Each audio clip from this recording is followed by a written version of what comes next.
इस वीडियो में हमने डिस्कस करना है height of instrument method.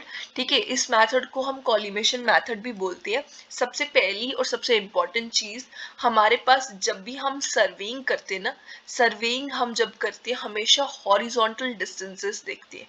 Horizontal distances जैसे हम चेन से मेजर करते थे चीजें, टेप से मेजर करते थे, हम हमेशा हॉरिजॉन्टल डिस्टेंसेस देखते थे। ठीक है, जब हम लेवलिंग करेंगे ना, लेवलिंग जब हम करेंगे हमेशा हम डिस्टेंसेस कौन से कैलकुलेट करेंगे, वर्टिकल डिस्टेंसेस जो है हमने कैलकुलेट करने हैं। मतलब इसमें जब हम बात कर रहे थे तो एक्स एक्सिस में बात कर रहे थे, यहाँ पे हम वाई एक्सिस में बात करेंगे। ठीक है, मतलब आपको याद रखना है कि लेवलिंग जब हम करेंगे ये हमारे पास एक्स एक्सिस है और ये हमारे पास वाई एक्सिस है, तो मतलब हमने वर्टिकल डिस्टेंसेस की बात करनी है लेवलिंग में। तो अब आपको ये चीज याद रखनी है।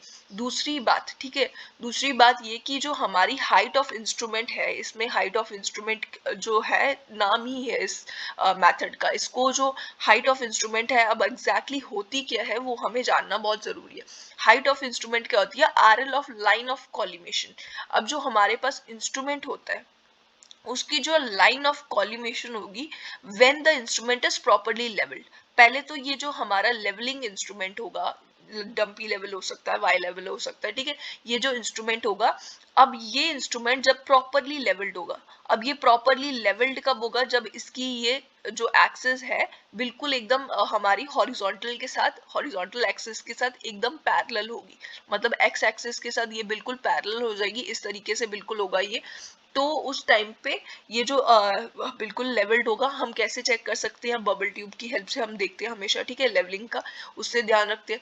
ठीक है, जब ये प्रॉपरली लेवल्ड होगा तो RL of line of collimation, अब ये कॉलिमेशन लाइन कौन सी है, इंस्ट्रूमेंट की कॉलिमेशन लाइन कौन सी है, ये एक इमेजिनरी लाइन है जो कि है intersection of cross hairs, cross hairs at the diaphragm. अब क्रॉस हेयर्स जो होंगे जब हम इंस्ट्रूमेंट से कोई भी ऑब्जेक्ट को साइड करते हैं, ठीक है, तो हम जिस साइड से देख रहे होते हैं, हमारी ये सपोज एक इंस्ट्रूमेंट कोई इंसान देख रहा है, ये इसकी आईज है, ठीक है, ये एक इंसान की आईज है और ये इंसान जो है यहाँ से देख रहा है, तो यहाँ पे आपको यहाँ पे क्रॉस हेयर्स दिखाई देते हैं। ठीक है, आई साइड से जब आप देखते हो तो आपको क्रॉस हेयर्स दिखाई देती है, इस तरीके से कुछ होगा ना, इस तरीके से कुछ क्रॉस हेयर्स दिखाई देती है। तो इसकी क्रॉस हेयर्स का इंटरसेक्शन, ठीक है, यहाँ पे इस तरीके से होगा ना ये, तो इसका क्रॉस हेयर्स का देखो यहाँ पे ये इस तरीके से होगा, एक लाइन इस तरीके की होगी, यहाँ पे ये इस तरीके से होगा। ठीक है, तो इसका जो इंटरसेक्शन पॉइंट होगा, ये वाला पॉइंट, ये point at the diaphragm and the optical centre of object glass. ठीक है, इस पॉइंट से इसकी, यहाँ से हम लेके जाएंगे इस पॉइंट से इसको आगे। ठीक है, और फिर उसके बाद optical centre of object glass, इसकी ऑब्जेक्ट ग्लास जो होगा, यहाँ पे ऑब्जेक्ट, हम जिस ऑब्जेक्ट को साइड कर रहे हैं यहाँ पे ऑब्जेक्ट ग्लास होगा। ठीक है, यहाँ यहाँ इसका और इस पॉइंट का इंटरसेक्शन जो होगा, यहाँ से ये पूरी कंटिन्यूएशन में चलेगी, ये जो पूरी लाइन होगी, ठीक है, ये जो लाइन होगी इसको हम बोलेंगे, डॉटेड में मैंने बनाई है, ये लाइन होगी हमारी लाइन ऑफ कॉलिमेशन। ठीक है, अब ये जो लाइन ऑफ कॉलिमेशन है इसका जो आरएल होगा, इसी के आरएल को बोलेंगे हाइट ऑफ इंस्ट्रूमेंट। अब ये आरएल क्या है, आरएल क्या होता है, हमारे पास जब भी हम बात करेंगे वर्टिकल में बात करते हैं लेवलिंग में, तो हमेशा एक रेफरेंस लिया जाता है। जैसे हमारे पास जो अर्थ है इसमें यहाँ पे आप देख सकते हो कि माउंटेन्स भी है, रिवर्स भी है, ओशंस भी है, बहुत सारी, मतलब डेप्थ जो है, अलग अलग डेप्थ है ना। जैसे ये वाला पॉइंट है माउंटेन का, ये कितनी हाइट पे है, ये यहाँ पे अलग मतलब हाइट पे होगा। और यहाँ पे अगर हम ये देखें, अगर एक ये रिवर है सपोज, इसका ये कहाँ कितना डीप हो सकता है अंदर, सपोज ये बहुत ज्यादा डीप है अंदर, ठीक है, इतना डीप है सपोज, तो ये वाला एक पॉइंट होगा। तो मतलब कुछ रेफरेंस होगा ना कुछ रेफरेंस हमें लेना पड़ेगा, जिसके रेफरेंस में हर एक जो चीज है उसका हम हाइट जो है वो कैलकुलेट कर सकें। तो ये जो रेफरेंस लिया जाता है वो होता है मीन सी लेवल। ठीक है, आपने सुना होगा मीन सी लेवल। ठीक है, बॉम्बे हाई जो है वही है मीन सी लेवल। तो मीन सी लेवल जो है, इसके मतलब मीन सी लेवल के रेफरेंस में अगर हम अब देखें इस माउंटेन की हाइट अगर देखें बिल्कुल, तो वो हम अब हमें पता है कि हम कैसे कैलकुलेट कर सकते हैं इसकी मीन सी लेवल के रेफरेंस में हाइट निकालेंगे। जो जो हाइट हमने निकाली होगी उसी को हम बोल देंगे इसका ये आरएल है, ये इसका RL है इस वाले पॉइंट का, ये जो हमारा माउंटेन का बिल्कुल टॉप पॉइंट है इसका RL हो जाएगा मीन सी लेवल के रेफरेंस में जो हमने हाइट निकाली होगी, ठीक है। तो मतलब अगर हम किसी भी चीज की जो डेप्थ है या जो इसकी हाइट है अगर हम मीन सी लेवल के रेफरेंस में निकालते हैं तो वो सिंपली हो जाता है RL, ठीक है। अब इसी पे बेस्ड हमने न्यूमेरिकल करने हैं। अब न्यूमेरिकल करने से पहली चीज जो हमारे पास न्यूमेरिकल है, अब पहले हम ये न्यूमेरिकल रीड करते हैं। The following readings are taken as on continuous falling ground. अब पहले तो यहाँ पे क्लियरली मेंशन कर दिया कि ये कॉन्टिन्यूस फॉलिंग ग्राउंड है विद स्टाफ ऑफ 4 मीटर। अब ये स्टाफ जो होगा 4 मीटर का है, इसका भी बहुत बड़ा रोल है। एंड आर, अब ये रीडिंग्स क्या क्या ली गई है, 0.4 मीटर, 0.765 इस तरीके से ये रीडिंग्स ली गई है। Enter the reading in the page of the level book and calculate RLs of all the point if first reading was taken on benchmark of 100 metre. सबसे पहली चीज यहाँ पे जो जो चीजें दी गई है ना, मतलब जितनी भी इंफॉर्मेशन दी गई है ये सारी जो है हमें समझना बहुत जरूरी है। सबसे पहले तो कॉन्टिन्यूस फॉलिंग ग्राउंड है। हमारे पास जो ग्राउंड है वो दो तरीके के हो सकते हैं, एक तो कॉन्टिन्यूस फॉलिंग हो सकता है, एक कॉन्टिन्यूस राइजिंग हो सकता है, या फिर एक थोड़ा ऐसे हो सकता है कि ये पहले फॉलिंग है फिर उसके बाद थोड़ा राइजिंग हो गया, तो मतलब कुछ इस तरीके का भी ग्राउंड हो सकता है। अब पहले तो हम कॉन्टिन्यूस फॉलिंग और राइजिंग की बात कर लेते हैं। ये हमारे पास पहला कोई पॉइंट होगा, ठीक है। अब इसका ये मतलब ये कोई पॉइंट है, ये बेंचमार्क है जिसके मतलब जिसका हमें RL पहले से पता है, ठीक है। इस वाले पॉइंट का ये जो पॉइंट है इसका इसका RL हमें पता है, ये है 100 मीटर हमें दिया हुआ ना क्वेश्चन में। अभी के लिए आपको याद रखना है कि मतलब ये बेंचमार्क हमेशा मैं समझाने की कोशिश कर रही हूँ कि आपको एक बेंचमार्क मतलब लिखा नहीं होगा बेंचमार्क है, पर एक पॉइंट ऐसा दिया होगा जिसका हमें RL पहले से दिया होगा, ठीक है। ये RL दिया हुआ। फिर उन्होंने बोला है कि हमारे पास जो इंस्ट्रूमेंट है उससे हमें रीडिंग्स मिलेंगी, अलग अलग रीडिंग। तो सबसे पहली जब आप रीडिंग लोगे ना तो ये जो बेंचमार्क जिसका RL हमें पता है, RL मतलब इस वाले पॉइंट की हाइट हमें पता है, अब इसकी तरफ हमने बैक साइड करके इस बेंचमार्क की तरफ बैक साइड करके हमने क्या करनी है, बैक साइड निकाल लेनी है, ठीक है। हमेशा इसके सबसे पहले इसी बेंचमार्क को हमने साइड करना और हमने बैक साइड निकालनी है, ठीक है। जो हमें यहाँ से रीडिंग सबसे पहली रीडिंग मिलेगी ना वो बैक साइड रीडिंग होगी, ठीक है। यहाँ से ये जो इस यहाँ से यहाँ तक की अब ये इस लाइन जो होगी ये इसको हमने हमेशा हॉरिजॉन्टल इस तरीके से रखना है इंस्ट्रूमेंट को, ठीक है। बिल्कुल इसको इस तरीके से रखना है, ऐसा नहीं कर देना है कि ये इंस्ट्रूमेंट हमने इस तरीके से रखा हुआ है, ठीक है। इसकी ये जो है हमारी जो लाइन ऑफ कॉलिमेशन है वो बिल्कुल स्ट्रेट है ही नहीं है, ठीक है, मतलब हॉरिजॉन्टल नहीं है बिल्कुल। तो हमेशा इस तरीके से रखना है, ये बिल्कुल हॉरिजॉन्टल होगी और यहाँ से सामने से ये जो होगा ये पॉइंट जो है, अब देखो यहाँ पे इसका जो सबसे पहली वाला पॉइंट है इसका हमें जो रीडिंग पहली रीडिंग होगी हमारे पास वो हमारी बैक साइड रीडिंग हो जाएगी, वो इसी की होगी जैसे यहाँ पे इस न्यूमेरिकल में दी हुई है 0.4 मीटर, ठीक है। तो मतलब ये हमारे पास बेंचमार्क जो है इसी की रीडिंग दी हुई है 0.4 मीटर, ठीक है, ये हमें दी हुई है। तो हमेशा ये याद रखना कि पहली वाली रीडिंग बैक साइड रीडिंग होगी। फिर उसके बाद हमने इस इंस्ट्रूमेंट को साइड करना है आगे की तरफ। अब ये आगे जो है आगे वाला ये सपोज हमने नेक्स्ट पॉइंट लिया, फिर उसके बाद इसके बाद हम एक और पॉइंट ले लेंगे, ठीक है, इस तरीके से होगा। अब ये कब तक ले सकते हैं, जब तक ये जो इंस्ट्रूमेंट है यहाँ पे इसकी हाइट है हमारे पास सपोज ये सेकेंड वाला पॉइंट दिया हुआ है यहाँ पे क्वेश्चन में। अभी के लिए क्वेश्चन को हम साइड पे रखते हैं, सपोज इसकी हाइट हमें 2 मीटर दे दी, फिर ये 3 मीटर आ गई, ठीक है। फिर उसके बाद नेक्स्ट वाला पॉइंट जो है सपोज इसकी हाइट 5 मीटर होगी। अब ये पॉइंट हम कैसे देख सकते हैं, जब हमारे पास जो स्टाफ है, स्टाफ क्वेश्चन में दे दिया हुआ है कि 4 मीटर का हमारे पास स्टाफ है, ठीक है। यहाँ पे हमें दिया हुआ है कि जो स्टाफ है वो 4 मीटर का है। अगर ये स्टाफ हमारे पास 4 मीटर का है तो इसका मतलब है कि ये जो फिफ्थ वाला पॉइंट है इस वाली जगह पे हम अगर इंस्ट्रूमेंट रखें तो ये वाला पॉइंट हम 4 मीटर के स्टाफ की हेल्प से जो है हम इसकी रीडिंग नहीं ले पाएंगे, हमें इसका RL पता ही नहीं चलेगा, ठीक है। हमारे जो हमें पता ही नहीं चलेगा, हम इंस्ट्रूमेंट को हमें मतलब उठाना पड़ेगा इस पॉइंट के बाद, मतलब इस वाले RL को लेने के लिए, इस पॉइंट की मेजरमेंट लेने के लिए हमें इस इंस्ट्रूमेंट को उठाना पड़ेगा। अब हम इस इंस्ट्रूमेंट को उठाएंगे और जैसे ही मतलब ये वाली रीडिंग जो है, अब ये रीडिंग लेने के लिए हम क्या करेंगे, अब हमने ये वाली रीडिंग तो ले ली हुई है, ये ले ली हुई है ना, मतलब इसके बाद हमने अगर इंस्ट्रूमेंट उठाया, यहाँ पे ही सपोज हमने रख दिया, ठीक है, तो हम बैक साइड रीडिंग लेंगे, ठीक है। अब जो ये हमने ये दो रीडिंग्स ली है ना, यहाँ पे ये वाली रीडिंग हो जाएगी इंटरमीडिएट साइड रीडिंग, और ये हो जाएगी फोर साइड रीडिंग। जो लास्ट रीडिंग हमने इस इंस्ट्रूमेंट के रखे रखे ही जो रीडिंग ली थी वो आ गई हमारी फोर साइड रीडिंग, ठीक है। अब हमने फिर से इंस्ट्रूमेंट रखा और हमने जब पहली रीडिंग ली, अब हमारे लिए ये वाला पॉइंट जो होगा नेक्स्ट रीडिंग के लिए, आप ये बोल के चलो कि ये वाला पॉइंट हमारे लिए ये बेंचमार्क हो गया, ठीक है। अभी के लिए आप समझ सकते हो कि ये हमारा बेंचमार्क हो गया। अब हम इसी की तरफ हम जाएंगे और बैक साइड रीडिंग ले लेंगे। अब जो हमें बैक साइड रीडिंग मिली, ये वाली इतनी हो जाएगी हमारी बैक साइड रीडिंग, सपोज ये 1 मीटर है। फिर से हम यही प्रोसेस रिपीट करते जाएंगे और इस तरीके से हम रीडिंग्स लेते जाएंगे, ठीक है। तो अब हम न्यूमेरिकल सॉल्व करेंगे। सबसे पहले तो हम जब भी न्यूमेरिकल सॉल्व करेंगे, हमें सबसे पहली चीज जो है, ये जो रीडिंग्स होंगी ना, इन सबको रीडिंग्स को हमने इस बॉक्स में फिल करना है। बैक साइड, इंटरमीडिएट साइड और फोर साइड रीडिंग कौन सी है, बस ये लिखना है। सबसे पहली चीज हमारे जो सबसे मेन काम होगा, हमने ये करना है। फिर उसके बाद हम निकालेंगे हाइट ऑफ इंस्ट्रूमेंट, आरएल वगैरह, ठीक है।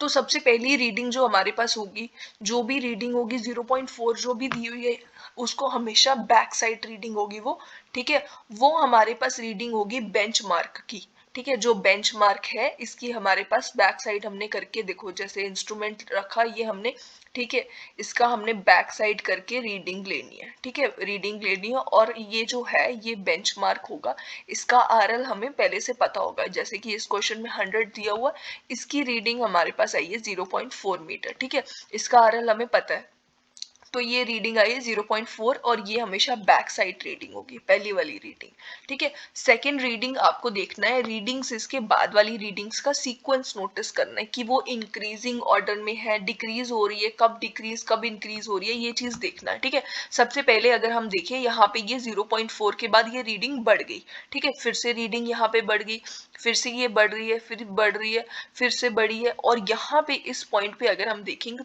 तो रीडिंग कम हो गई है ना। अचानक से बढ़ते बढ़ते रीडिंग कम हो गई, इसका मतलब क्या है, शायद ये 3.95 के बाद, यहाँ अगर हम स्टाफ देखें तो ये 4 मीटर का हमारे पास स्टाफ था, मतलब 3.95 के बाद ये रीडिंग्स जो है वो नहीं ली जा सकती थी, इसलिए इस इंस्ट्रूमेंट को उठाया गया और फिर से हमने कहीं और जगह शिफ्ट करा।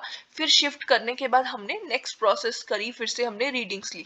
तो जब तक ये इंक्रीज कर रही होगी ना, हमेशा जितनी भी रीडिंग्स इंक्रीज कर रही हैं, इसका मतलब ये है कि हमने एक ही बार इंस्ट्रूमेंट रखा है और उससे वो रीडिंग्स हम लिए जा रहे हैं। तो जहाँ पे हमने लास्ट जो है रीडिंग, जो लास्ट रीडिंग ली है, हमेशा यहाँ से अब हमने इस इंस्ट्रूमेंट के सेट से जो लास्ट रीडिंग लिया वो हमारी हो जाएगी फोर साइड रीडिंग, और बीच में जितनी भी रीडिंग्स ली ये सारी इंटरमीडिएट साइड रीडिंग होगी। ये हमारे पास होगी 0.765 हमारे पास होगी पहली वाली, फिर इसके बाद आएगी 1.270, फिर उसके बाद 2.56, 3.22, फिर उसके बाद जो ये लास्ट है ये हमारे पास फोर साइड रीडिंग है 3.95, ठीक है। इस तरीके से हमने लिख दिया। अब हमने फिर से इंस्ट्रूमेंट को शिफ्ट करा, ठीक है। अब हमने इंस्ट्रूमेंट उठाया और फिर से हमने बैक साइड रीडिंग लेनी है। ये वाला जो पॉइंट होगा ना, जो हमारे पास 3.95 जिसकी पिछले सेट ऑफ मतलब रीडिंग्स में से आई थी हमारे पास रीडिंग, ठीक है, हमने पहले निकाल ली हुई है इसकी रीडिंग। अब इसी वाले पॉइंट की हमने फिर से जो है इंस्ट्रूमेंट को रखा हमारे पास, अब इसकी रीडिंग हमारे पास है, मतलब हम इसका आरएल रीडिंग की हेल्प से निकाल सकते हैं। मतलब हमने आरएल जो है इस पॉइंट का हमें नोन है, ये आरएल इसका हमारे पास नोन है। अब इसके ऊपर हम फिर से बैक साइड रीडिंग लेंगे, इसी की बैक साइड रीडिंग लेंगे, इसी वाले पॉइंट की, और हमने जो बैक साइड रीडिंग मिलेगी वो लेने के बाद हम आगे फिर से हमने आगे वाली साइड जो होगी, बाकी जितनी भी मतलब रीडिंग्स होगी, इंटरमीडिएट साइड रीडिंग हो जाएंगी, फिर उसके बाद फोर साइड रीडिंग्स होगी, ठीक है। तो पहले हमने इसी पॉइंट की ले लेनी है बैक साइड रीडिंग। तो ये हमारे पास जो पहली रीडिंग आई है ये बैक साइड रीडिंग है, ये आ जाएगी 0.392, 0.390, ठीक है, ये वाली रीडिंग होगी। और अब ये इसी पॉइंट की ली है तो हम यहीं पे लिखेंगे ना, इसी पॉइंट की हमने रीडिंग ली है तो हम यहीं पे लिखेंगे। फिर उसके बाद हमारी अगली रीडिंग्स जो है, अब हमने फिर से अगली वाली रीडिंग्स का सीक्वेंस नोटिस करना है। अगर आप देखो तो इसके बाद वाली रीडिंग इंक्रीज हुई है, फिर से रीडिंग इंक्रीज हुई है, फिर उसके बाद रीडिंग फिर से डिक्रीज हो गई। इसका मतलब फिर से हमने शायद इंस्ट्रूमेंट को उठाया और उसके बाद रीडिंग्स लेना शुरू की। इसका मतलब ये वाली रीडिंग जो है, इसकी जो लास्ट जो सबसे ज्यादा वाली रीडिंग है, इंक्रीज रीडिंग जो होगी लास्ट वाली, वो हमारी फोर साइड रीडिंग होगी, और बीच वाली जो होगी वो इंटरमीडिएट साइड रीडिंग होगी। तो मतलब कि ये 1.690 जो है ये हमारे पास इंटरमीडिएट साइड रीडिंग है, और 3.5 जो है ये फोर साइड रीडिंग है। फिर से हमने इंस्ट्रूमेंट को उठाया है, 0.8 जो है हमारी फिर से हमने बैक साइड करके रीडिंग ली हुई है, मतलब ये हमारी बैक साइड रीडिंग होगी। फिर उसके बाद ये रीडिंग इंक्रीज हो रही है, इंक्रीज हो रही है, अभी भी इंक्रीज हो रही है, मतलब ये सारी रीडिंग्स इंक्रीजिंग ऑर्डर में है। मतलब लास्ट वाली जो रीडिंग होगी वो फोर्थ साइड हो जाएगी और बीच वाली सारी इंटरमीडिएट साइड हो जाएंगी। तो मतलब कि हमारे पास 0.8 जो है, 0.8 हमने इसी वाले पॉइंट की हमने फिर से बैक साइड करके रीडिंग ली है, तो हम यहीं पे लिखेंगे इसको 0.8। फिर उसके बाद हमारे पास दो इंटरमीडिएट साइड रीडिंग है, 0.920 और 2.45, ठीक है। फिर उसके बाद 3.98 जो है हमारी आ गई फोर साइड रीडिंग, ठीक है। अब ये हमने रीडिंग्स लिख दी हैं, उसके अब इन रीडिंग्स की हेल्प से हम निकालेंगे हाइट ऑफ इंस्ट्रूमेंट और आरएल, ठीक है। अब हमने निकालने हैं आरएल। तो सबसे पहला आरएल जो है वो हमें हमें गिवन है, जो हमारा फर्स्ट रीडिंग का आरएल है, वही हमारी फर्स्ट रीडिंग जो है वो बेंचमार्क था, तो उसका आरएल हमारे पास 100 मीटर है, ठीक है। इसका आरएल हमें दिया हुआ है। अब हम क्या करेंगे, जो हमारे पास फर्स्ट पॉइंट है इसका हम हाइट ऑफ इंस्ट्रूमेंट निकालेंगे, ठीक है। बैक साइड रीडिंग जो फर्स्ट स्टेशन है उसकी आई है 0.4 मीटर, ठीक है। 0.4 मीटर हमारे पास बैक साइड रीडिंग आई हुई है, ठीक है। ये है हमारे पास 0.4 मीटर, ये हमारा इंस्ट्रूमेंट यहाँ इंस्टॉल्ड है। ये बेंचमार्क जो है इसका, ये जो हमारे पास आरएल है वो 100 मीटर है, मतलब मीन से ये 100 मीटर की हाइट पे है, यहाँ पे ये वाला पॉइंट जो है, ठीक है। ये पॉइंट हमारा 100 मीटर पे है। तो मतलब अगर हम यहाँ पे देखें, ये जो है पॉइंट, ठीक है, ये यहाँ पे कुछ है नहीं है, मतलब ये हवा में है ये पॉइंट, बट अगर हम इस पॉइंट की एग्जैक्ट वैल्यू देखें तो ये कितना हो जाएगा, ये हो जाएगा, इसका आरएल हो जाएगा 100.4, ठीक है। अब ये देखिए इंस्ट्रूमेंट पूरी तरह से लेवल्ड है, मतलब इस इंस्ट्रूमेंट का जो आरएल क्या हो जाएगा, ये हो जाएगा एग्जैक्टली यही 100.4, इसका इंस्ट्रूमेंट की ये आरएल हो जाएगा, मतलब इस इंस्ट्रूमेंट की ये जो पॉइंट जो है इसका आरएल हो गया, और यही हमारी हाइट ऑफ इंस्ट्रूमेंट होगी। मतलब जो हाइट ऑफ इंस्ट्रूमेंट हम निकालते हैं मीन सी लेवल से जो है हाइट, वो हमें हमें कैलकुलेट करनी होती है। मतलब हमने यहाँ पे हाइट ऑफ इंस्ट्रूमेंट जो निकाली है उसका फॉर्मूला क्या बन गया, ये हो जाएगा आरएल ऑफ बेंचमार्क और उसमें हमने ऐड करी है बैक साइड रीडिंग, ठीक है। तो हमारे पास इस पॉइंट का हाइट ऑफ इंस्ट्रूमेंट क्या हो गया, 100.4 मीटर, ठीक है। ये हमारा हाइट ऑफ इंस्ट्रूमेंट हो गया। अब हमने क्या करना है, हाइट ऑफ इंस्ट्रूमेंट हमारी सेम रहेगी, क्योंकि हमने ये इंस्ट्रूमेंट वहीं पे रखा है। जब तक हम इंस्ट्रूमेंट उठा के दूसरी जगह तक नहीं रखते तब तक हाइट ऑफ इंस्ट्रूमेंट वहीं पे रहेगी, वही सेम रहेगी, ठीक है। आरएल हमारी चेंज होते जाएगा, आरएल हमने चेक करना है अब बाकी सारे पॉइंट्स का। हमारे पास ये नेक्स्ट रीडिंग है 0.765, यहाँ पे नेक्स्ट रीडिंग है 0.765, ठीक है। फॉलोइंग ग्राउंड है और 0.765 नेक्स्ट रीडिंग है, ठीक है। अब हमारे पास ये वैल्यू है, ठीक है। ये वाले पॉइंट का, सपोज ये जो हमारे पास पॉइंट है इसका हमें आरएल पता है। देखो ये जो है ये हाइट ऑफ इंस्ट्रूमेंट पता है ना, मतलब ये इसका आरएल हुआ है इस वाले पॉइंट का, ठीक है। तो इस तरीके से अगर हम ग्राउंड पॉइंट की हमेशा आरएल की बात करते हैं, जो ग्राउंड पे होता है ना उसके आरएल की हमेशा बात करते हैं। मैं आपको सिर्फ समझाने के लिए ऐसे बोल रही हूँ, ठीक है। तो हम इस पॉइंट की हमने रेड्यूस लेवल निकालना है, इस पॉइंट का आरएल निकालना है, इस वाले पॉइंट का। तो ये हम कैसे निकालेंगे, इसका आरएल क्या हो जाएगा 100.4, जो कि यहाँ पे होगा, उसमें से माइनस कर देंगे 0.765, ये आ जाएगा 100.4 माइनस 0.765। हमने क्या किया, हाइट ऑफ इंस्ट्रूमेंट माइनस कर दिया हमारे पास जो रीडिंग थी, ये कौन सी रीडिंग है, इंटरमीडिएट साइड रीडिंग, ठीक है। इंटरमीडिएट रीडिंग जो थी हमारे पास उसको माइनस कर दिया हमने, तो हमें क्या मिल गया, आरएल मिल गया नेक्स्ट पॉइंट का, ठीक है। तो हम आरएल लिख सकते हैं। अब आरएल क्या आ जाएगा हमारे पास, ये हमने माइनस करना है, मतलब जो हमारे पास हाइट ऑफ इंस्ट्रूमेंट थी उसमें से हमने 0.765 माइनस करा, तो हमारा आरएल आया 99.9 635 आ जाएगा RL, ठीक है। हाइट ऑफ इंस्ट्रूमेंट वही रहेगा। नेक्स्ट रीडिंग क्या है हमारी 1.270, 1.270, ठीक है, ये मीटर हमारी रीडिंग है। नेक्स्ट वाली रीडिंग, अब सेम हमने इस वाले पॉइंट का, यहाँ पे जो पॉइंट होगा इसके बिल्कुल यहाँ पे, इस पॉइंट का RL निकालना है। सेम सेम यही फॉर्मूला यूज करके हमने क्या करना है, 100.4 में से हमने क्या माइनस करना है, जो इंटरमीडिएट साइड रीडिंग है 1.270 माइनस कर देना है, और इसकी वैल्यू आ जाएगी 99.13, ठीक है, इसकी वैल्यू आ जाएगी। फिर से हमने यही करना है, 100.4 माइनस 2.56 माइनस कर देना हाइट ऑफ इंस्ट्रूमेंट में से, तो हमारी इसकी वैल्यू क्या आएगी, अब इसके बाद आएगी 97.84 हमारे पास आ जाएगी RL।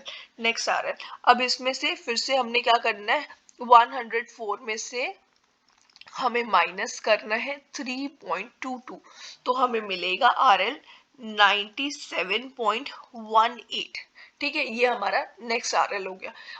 अब जो नेक्स्ट पॉइंट है इसका RL हमें कैसे मिलेगा, 100.4 हमारे पास जो हाइट ऑफ इंस्ट्रूमेंट है इसमें से माइनस करेंगे हम फोर साइड रीडिंग, जो हमारे पास लास्ट फाइनल रीडिंग आएगी उसको हम बस नाम के लिए उसको हम बोल देते हैं फोर साइड रीडिंग। ये वाली जो लास्ट रीडिंग है, रीडिंग इसी सेटिंग से आई है, लेकिन इसको हम लास्ट वाली रीडिंग है इसलिए हम फोर साइड रीडिंग इसको बोलते हैं, ठीक है। तो ये वाली फोर साइड रीडिंग जो होगी, इसमें से अगर हम, ये हाइट ऑफ इंस्ट्रूमेंट हमारे पास 100.4 है, इसमें से अगर हम 3.95 अगर माइनस कर देते हैं तो यही वाले पॉइंट का RL हमें मिल जाएगा जो कि हमें चाहिए है, इसलिए हम इसको माइनस कर रहे हैं। तो हमें जो वैल्यू मिलेगी RL की आ जाएगी 96 पॉइंट, यहाँ पे आ जाएगा ये 96.45, ठीक है। अब हम निकालेंगे height of instrument. Height of instrument कब निकालेंगे, जब हम इस इंस्ट्रूमेंट को जो है उठाएंगे और इसको हम प्लेस करेंगे नेक्स्ट पोजीशन पे और इसकी बैक साइड रीडिंग लेंगे। जब हम बैक साइड रीडिंग लेंगे तो हमें कुछ रीडिंग आएगी, बैक साइड रीडिंग कुछ मिलेगी जिसकी वैल्यू यहाँ पे देखो, ये बैक साइड रीडिंग है 0.39 इसकी वैल्यू आई है, तो मतलब 0.39 जो हमें वैल्यू मिली है। अब इस पॉइंट के हिसाब से हम देखेंगे हाइट ऑफ इंस्ट्रूमेंट, हमें हाइट ऑफ इंस्ट्रूमेंट न्यू वाली जो मिलेगी, अब वो क्या हो जाएगी, वो हो जाएगी ये वाला RL हमें पता है, इसमें अगर हम 0.39 ऐड कर दें तो हमें हाइट ऑफ इंस्ट्रूमेंट मिल जाएगी। सबसे पहले जो हमने शुरुआत में फॉर्मूला यूज किया था ये वाला height of instrument, height of instrument में हम RL ऐड करेंगे और जो नॉन RL होगा वो वाला ऐड करेंगे, उसमें हम बैक साइड रीडिंग जो है RL के साथ, नॉन वाले RL के साथ हमने बैक साइड ऐड कर देनी है और हाइट ऑफ इंस्ट्रूमेंट मिल जाएगा, ठीक है। तो हमें ये हाइट ऑफ इंस्ट्रूमेंट मिलेगा 96.45 में हमें 0.69 ऐड कर देना है और ये हो जाएगा 96.84, ठीक है, ये हमारी वैल्यू आ जाएगी हाइट ऑफ इंस्ट्रूमेंट की। अब नेक्स्ट रीडिंग भी हमने इसी वाली हाइट ऑफ इंस्ट्रूमेंट से लेनी है। अब आपको समझ आ गया होगा इंटरमीडिएट और फोर साइड रीडिंग जो होगी उसमें हमें RL जो है अब चेंज होगा, पहले तो फोर साइड रीडिंग के लिए, इंटरमीडिएट रीडिंग के लिए हाइट ऑफ इंस्ट्रूमेंट वही रहेगा। अब इसके लिए हमने RL निकालना है नेक्स्ट वाली के लिए। अब जो नेक्स्ट केस है ना, देखो यहाँ पे हमारे पास नेक्स्ट केस है, ठीक है, इसके लिए हमने बैक साइड करा और बैक साइड करके हमने RL निकाल लिया, ठीक है, हाइट ऑफ इंस्ट्रूमेंट निकाल लिया। अब RL नेक्स्ट पॉइंट का निकालने के लिए क्या करेंगे, यही जो हमारे पास हाइट ऑफ इंस्ट्रूमेंट होगा उसमें से ये जो रीडिंग्स आएंगी नेक्स्ट वाली उसको माइनस करते जाएंगे और हमें RL मिलता जाएगा, ठीक है। तो हमने क्या करना है, इसमें से माइनस कर देना, जो हमारे पास आई है 96.84 आई है, इसमें से माइनस करेंगे हम 1.69 माइनस करेंगे। फिर उसके बाद हमने सेकेंड टाइम क्या करना है, 96.84 माइनस 3.5, ऐसे दोनों को माइनस करके हमें RL मिल जाएगा। ये वाला RL हो जाएगा 95.15 और इसके बाद जो है जब हम 3.5 माइनस करेंगे 96.84 से तो ये आ जाएगा हमारे पास 93.34, हमारे पास RL आ गया, ठीक है। अब हम इस वाले RL से फिर से हम हाइट ऑफ इंस्ट्रूमेंट निकालेंगे। हाइट ऑफ इंस्ट्रूमेंट जो है फिर से निकालने के लिए क्या करना है, सेम प्रोसीजर, हमने फिर से इसको उठाना है, हमें फिर से इस मतलब इस पूरे को उठाना है और इसके बाद इसकी फिर से हमने नेक्स्ट पोजीशन पे इसको इंस्टॉल कर देना है और इसकी बैक साइड रीडिंग करनी है। बैक साइड रीडिंग लेके फिर उसके बाद सेम प्रोसीजर से हमने हाइट ऑफ इंस्ट्रूमेंट निकाल लेनी है। हाइट ऑफ इंस्ट्रूमेंट कैसे निकलेगी, ये जो पॉइंट है, ये वाला जो पॉइंट है इसका RL हमें पता है, तो ये आ जाएगी हाइट ऑफ इंस्ट्रूमेंट हो जाएगी RL plus back side reading. ठीक है, इसमें प्लस कर देनी है बैक साइड रीडिंग, तो हमें मिल जाएगा हाइट ऑफ इंस्ट्रूमेंट जो कि होगा 94.14। ये कैसे आया है, ये आया है 93.34 प्लस 0.8 करके। ठीक है, समझ आ गया ना। अब ये फिर से इंटरमीडिएट रीडिंग के लिए सेम हाइट ऑफ इंस्ट्रूमेंट रहेगी। ठीक है, RL चेंज होंगे। अब RL कैसे निकालने हैं, सीधे जो हमारे पास हाइट ऑफ इंस्ट्रूमेंट है इसमें से हमने माइनस करते जाना RL। ठीक है, तो मतलब अब मैं यहाँ पे लिख देती हूँ फिर से, फिर भी 94.14 माइनस 1.920 और 94 दूसरी बार हम करेंगे 14 माइनस 2.45, फिर 4 साइड का भी यहीं पे मैं लिख दे रही हूँ साथ में ही। अब लास्ट वाली है ये, तो ये भी हो जाएगा 3.98, इसमें से माइनस करेंगे और हमें RLs मिल जाएंगे। RL यहाँ पे आ जाएगा 92.22, यहाँ पे आएगा 91.69 और 90.16। ये आपको पता है कि कैसे आए हैं। ठीक है, अब ये इस तरीके से हमने निकाल लिया, RLs भी निकाल लिए। अगर आपको चाहिए तो मैं यहाँ पे हाइट ऑफ इंस्ट्रूमेंट जो है ये फिर से मैं यहाँ पे भी लिख सकती हूँ, ये देखो ऐसे भी लिख देती हूँ ताकि आपको कंफ्यूजन ना रहे। ठीक है, ये सेम ही है यहाँ पे हाइट ऑफ इंस्ट्रूमेंट, जो लिखा हुआ ऊपर वही सेम यहाँ पे छाप देना है। आपको लिखने की जरूरत नहीं है, आपको याद रखना है कि इस तरीके से ये आया था। ठीक है, ये 84 है, फिर उसके बाद 94.14 और फिर उसके बाद 94.14, 94.14। अब हमने क्या करना है, सबसे पहले रिमार्क में क्या क्या चीजें लिखनी होती है। सबसे पहली जो रीडिंग थी RL जो हमने लिया था वो बेंचमार्क से लिया था। ठीक है, बेंचमार्क था पहले से। और चेंज पॉइंट कहाँ कहाँ आया, जहां पे भी 2 रीडिंग होगी ना वहां पे चेंज पॉइंट आया है। ठीक है, ये चेंज पॉइंट है, ये वाला चेंज पॉइंट है, चेंज पॉइंट है। और कौन सा चेंज पॉइंट है, बस ये 2 चेंज पॉइंट्स है। ठीक है, 2 बार उठाया हमने, मतलब इसको जो हमारे पास ये हमारा इंस्ट्रूमेंट था। ठीक है, 2 बार उसको उठाया, लेवलिंग इंस्ट्रूमेंट था। और जो चेक लगाना है हमने, क्या चेक करना, sum of back side reading minus sum of fore side reading is equals to, यहाँ पे मैं आपको आंसर बता देती हूँ, ये जितनी भी बैक साइड रीडिंग है इसको हमने इसमें से माइनस कर दी है फोर साइड रीडिंग। यहाँ पे ये माइनस 9.84 मीटर आएगी वैल्यू। और दूसरी वाली जो है, दूसरा चेक हमारे पास हो जाएगा, हमारे पास लास्ट RL जो है हमारे पास माइनस फर्स्ट RL। ठीक है, इसको माइनस करने पे भी सेम वैल्यू 9.84 मीटर आएगी। ठीक है,